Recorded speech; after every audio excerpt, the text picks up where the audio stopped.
Hello नमस्कार दोस्तों, जैसा कि आप सभी को पता है कि अभी हाल ही में यूपीपीसीएस का रिजल्ट आ चुका है। तो मैम का उसमें 48 रैंक के साथ सिलेक्शन हुआ है और मैम का ये फर्स्ट अटेम्प्ट था। मैम ने कोई कोचिंग नहीं ली, सिर्फ मुजफ्फरनगर में घर पे ही रह के तैयारी की। और मैं ये कहना गलत नहीं होगा कि शायद इस बार के रिजल्ट में मैम सबसे कम उम्र की ऑफिसर सिलेक्ट हुई होगी। तो सबसे पहले मैम अपना नाम, एजुकेशन बैकग्राउंड बताइए। मेरा नाम मानवी चौधरी है। मैंने अपनी स्कूलिंग मुजफ्फरनगर के स्टेपिंग स्टोन स्कूल से की है। उसके बाद अपनी ग्रेजुएशन मैंने दिल्ली यूनिवर्सिटी से मैथमेटिक्स ऑनर्स में 2021 में की है। जी, तो मैम आपको ये आइडिया कहाँ से आया कि मुझे यूपीपीसीएस की तैयारी करनी है? घर में पहले से कोई सिविल सेवा में था या फिर किसी ने आपको गाइडेंस दिया है, फिर मोटिवेट किया? जब मैं ग्रेजुएशन कर रही थी तो कोविड बीच में आ गया था। फिर मैं घर आई, मेरे भैया इसी की तैयारी कर रहे थे तो उनके साथ पढ़ना शुरू किया। उनसे इंस्पिरेशन मिली है, उन्हीं से गाइडेंस मिली है। जी, तो सबसे पहले प्रीलिम्स के लिए आपने क्या स्ट्रैटेजी फॉलो की? रिसोर्सेज कहाँ से कलेक्ट किए? रिसोर्सेज तो सब भैया ने कलेक्ट किए हुए थे, मैंने पढ़े हैं। और स्ट्रेटेजी वही, उसको सारी स्टैंडर्ड बुक्स पढ़ते रहना, रिवाइज करते रहना बार बार, और टेस्ट सीरीज लगाते रहना। टेस्ट सीरीज काफ़ी इंपॉर्टेंट है, आप समझ पाते हैं कि आपकी तैयारी कितनी हो गई है, कैसे हो गई है, वो बहुत इंपॉर्टेंट है। टेस्ट सीरीज आपने मतलब कितने दिन तैयारी करके लगाना शुरू की थी? जब एक सिलेबस पूरा एक बार रिवाइज कर लिया उसके बाद लगानी शुरू की थी। और बहुत सारी की है, मतलब अराउंड 100 के आसपास मैंने टेस्ट लगाए होंगे। वो आपको बता देते हैं कि आपकी नेगेटिव मार्किंग कैसे आपको इफेक्ट कर रही है, आपका क्या कट ऑफ तक आप पहुंच पा रहे हैं या नहीं। तो जी, वही। तो जैसे कि आपने बताया कि आपने जब एक बार रिवीजन कर लिया फिर टेस्ट देना शुरू किया, तो टेस्ट में आपने शुरू में जब टेस्ट देना शुरू हो गया तो काफी कम नंबर भी आए होंगे, तो इम्प्रूवमेंट कैसे किया उनके लिए? वही नंबर काफी कम आते थे स्टार्टिंग में तो, बट फिर अपनी गलती जब पता लगती है कि आपने ये पढ़ा ही नहीं है, कुछ चीजें ऐसी आएगी कि ये इतनी इंपॉर्टेंट थी और आपसे छूट गई पढ़ना, आप उसको पढ़ोगे। करंट अफेयर्स जब बार बार आप ऐड करते रहोगे तो उसके बाद नंबर खुद ही ऊपर होते जाते हैं। जी, तो मैम बात करें जैसे कि बुक्स की, तो ऐसे कोई जो टॉप 5 मोस्ट इम्पोर्टेंट बुक है वो बताइए मैम। स्पेक्ट्रम हिस्ट्री के लिए, और लक्ष्मीकांत काफ़ी इम्पोर्टेंट है आपके लिए, और नितिन सिंघानिया उसके आर्ट एंड कल्चर के लिए। ये इम्पोर्टेंट बुक्स हैं आपकी। तो मैम बात करें एनसीईआरटी की, कि आपने एनसीईआरटी को बेस अपना मजबूत किया शुरू में या फिर एनसीईआरटी फॉलो ना करके स्टैंडर्ड बुक ही पढ़ी? नहीं, एनसीईआरटी काफ़ी इम्पोर्टेंट है। आपको एक बेस समझ आता है, आपको समझ आता है कि आप जिस चीज़ की तैयारी करने जा रहे हैं वो आपसे क्या एक्सपेक्ट कर रही है। तो आप जब एनसीईआरटी पढ़ते हैं आपको पूरा बेस बनता है, आप समझते हैं कि आपको आगे इसी के ऊपर बिल्डअप करना है, ये सब्जेक्ट्स का बेस ये है, आप इसमें इंटरेस्टेड हैं इसे करने में या नहीं। एनसीईआरटी काफ़ी जी, इम्पोर्टेंट है। तो बात करें जैसे मेंस की, अब जब आपका प्रीलिम्स निकल गया तो क्या मेंस की तैयारी आप पहले ही कर चुके थे या प्रीलिम्स निकालने के बाद जोरों शोरों से तैयारी की? वो आंसर राइटिंग आप कितने घंटे करते हाँ, तो जब आप तैयारी स्टार्ट करते हैं तो आप मेंस की तैयारी स्टार्ट करते हैं, आप सब बुक्स पढ़ते हैं तो वो सब मेंस का ही सिलेबस होता है। प्रीलिम्स के लिए अलग से उसमें फैक्ट्स ऐड करते हैं।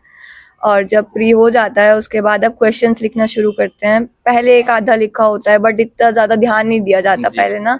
जब प्री हो जाता है उसके बाद आप अग्रेसिव राइटिंग जब स्टार्ट करते हैं तो तब आपका पूरा समझ आता है कि आप टाइम के अंदर कर पा रहे हैं नहीं। मॉक दे के देखते हैं, प्रीवियस ईयर्स करते हैं, वही। तो जैसे कि आपका फर्स्ट अटेम्प्ट था, आप जब एग्जाम देने गए प्रीलिम्स का, जब प्रीलिम्स देने गए तो एग्जाम हॉल एक प्रेशर होता है, तो आपने क्या सोच के गए थे कि मेरे को सारे क्वेश्चन अटेम्प्ट करने या फिर जितने आ रहे हैं उतने करूंगी?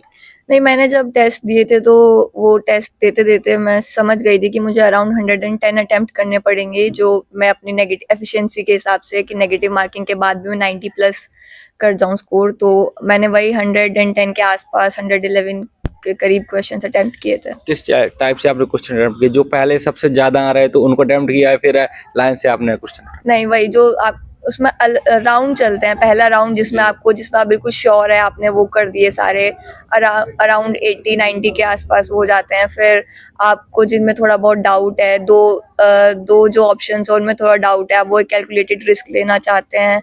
कुछ क्वेश्चंस ऐसे होते हैं जो पहली बार पढ़ के नहीं आए, दूसरे राउंड में वो समझ आ जाते हैं। तो 2-3 राउंड लगाते हैं जब आप अपनी गैसेस के साथ करते आगे हैं तो हो जाता है। एलिमिनेशन लगाते हैं आगे आते आते। जैसे कि आपने बताया जो डाउट वाले क्वेश्चन थे, तो आपने उनको कैसे एलिमिनेशन सॉल्व किया? एलिमिनेशन लगा के या फिर छोड़ दिया या फिर देखा कि नहीं मैं तुक्का लगा देती हूँ तो हो जाएगा?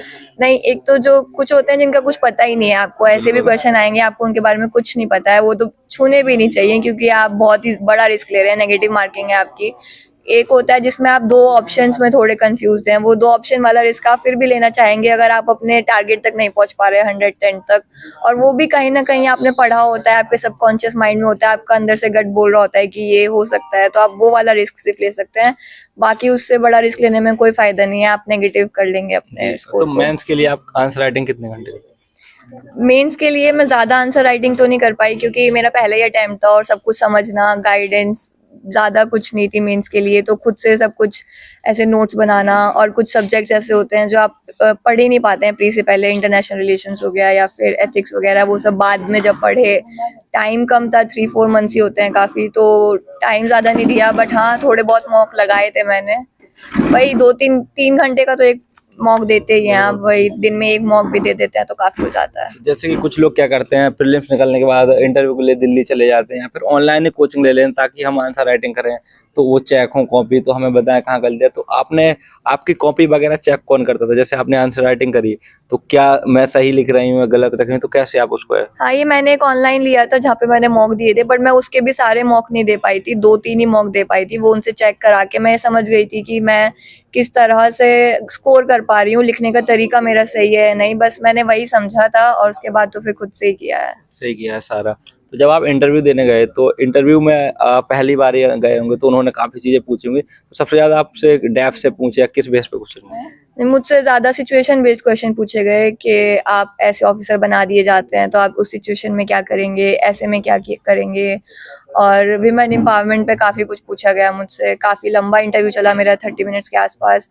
विमेन एम्पावरमेंट पे थोड़ा फैक्ट बेस्ड भी था, बट ज़्यादा सिचुएशन बेस्ड था। जी, जैसे आपने बताया वुमेन एम्पावरमेंट, तो क्या जैसे आपने जब तैयारी के मूड में आए थे तो बहुत से लोग समाज में, आस पड़ोस में, रिलेशन में होते हैं जो बोलते हैं कि लड़की है क्या पढ़ेगी, शादी कर दो, अब उम्र भी हो रही है, तो फिर वही लोग ना बाद में बदल जाते हैं। तो ऐसा आपके साथ हुआ है? हाँ बिल्कुल हुआ है, ये तो हर लड़की के साथ होता होगा। बोलते हैं कि ये तो बहुत लंबी तैयारी है, पता नहीं होगा नहीं होगा, बहुत अनप्रिडिक्टेबल है, 5 साल लग जाएं, 10 साल लग जाएं।